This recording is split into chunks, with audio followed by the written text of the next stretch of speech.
पूर्णपणे हिरव्या रंगाचा, याला गवत्या किंवा ग्रीन किलबॅक ग्रासनेक म्हटलं जातं.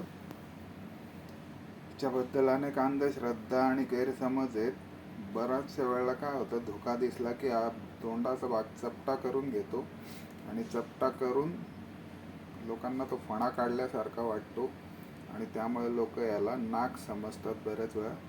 हा पूर्णपणे बिनविषारी साप. याला गवत्या किंवा ग्रीन किलबॅक ग्रासनेक म्हटलं जातं इंग्लिशमध्ये.